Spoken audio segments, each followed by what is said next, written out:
If you fly from here back to Europe, well, that takes about 24 hours to get there, and the carbon is emitted over that 24-hour period. When you buy an offset, which might be somebody planting some trees on your behalf, well, the question you have to ask yourself is over how long a period is the carbon in the offset going to take to sequestrate your 24 hours of emitting behavior? Very few people buy enough trees to be planted that will offset the carbon in a 24-hour period. Very few people actually buy enough offset to plant trees for 1 year to offset that 24 hours of activity. And if you only buy a few trees, it may take 100 years, or whatever the growth period of those trees are before they reach maturity, to offset that 24-hour activity. And the question you have to ask is, what did you do the next day? Did you emit no carbon the next day for the next 100 years while your trees grow? Of course not. So the danger is that the offsetting behavior will never keep up with and never catch up with your emitting activity. So unless you can systematically find other ways of reducing carbon in your emitting activities, or any GHG, the tree planting is never going to be sufficient. Planting trees to capture carbon is quite easy, but presents several problems. Trees have to be protected throughout their whole natural life, after which timber has to be stored properly so that it does not decompose, releasing carbon back into the atmosphere. At the moment, wind turbines and solar panels are produced by using energy from fossil fuels, and in the short run, the sharp growth in the production of these tools might increase the level of CO2. Therefore, carbon offsetting has been criticized by many with scientific arguments and by some with irony.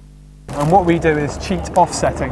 So if you're in a relationship, or you're lucky enough to be with someone, and for whatever reason something goes a little bit wrong, one of you does something that you probably shouldn't have done. That happens quite often. Yeah, right. Yeah. Well, what you can do is you can come to us and pay us a small amount of money, and what we do is we take that money and we invest it in couples like yourselves who are faithful to each other, and that way we can neutralise the damage that you've done to your relationship. All we're doing is taking this well-established concept of carbon offsetting and moving it into the arena of cheating. Carbon offsetting doesn't provide us with a solution to climate change, and it in fact delays people in making real changes in their lifestyles.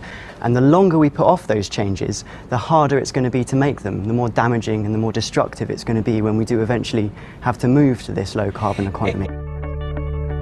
If you depicted it as a caricature, you have a sort of rather indulgent, overfed, fat Westerner buying offsets, thinking they're doing a great thing, and then there's some poor African being displaced from their land in order to put in a monoculture forest, so the Westerner can carry on their activity.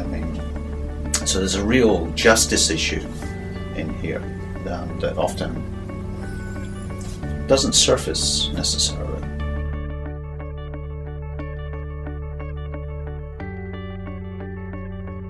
Based on the Kyoto Protocol, the European system of cap and trade is considered the most advanced policy to curb climate change.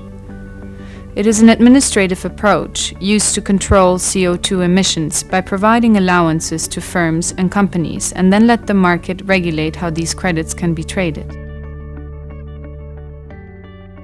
However, this system reveals the same shortcomings as the carbon offset principle. How are allowances established? How does one make sure they do not become permissions to pollute? Unfortunately, contradictions are quite common in the European context. Recently, the European Union has approved new drilling in the Arctic, following the pressure of oil companies interested in exploiting the new possibilities offered by melting ice caps to establish oil fields at the North Pole.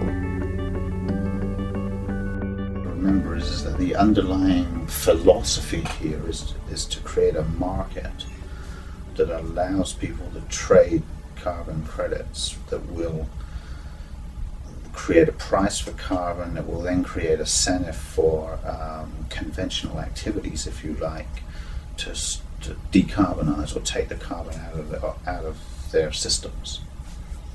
And the price of carbon creates that incentive. But the market will also create the possibility where you have just pure traders that buy and sell credits to try and make money out of them. As long as we refuse to recognize that climate change is simply revealing the unsustainability and profound injustice of our development model, we will not be able to address the systemic crisis the world is facing. State policies, market dynamics, and technological innovation can surely help, but only if they become part of a general revolution of our way of life.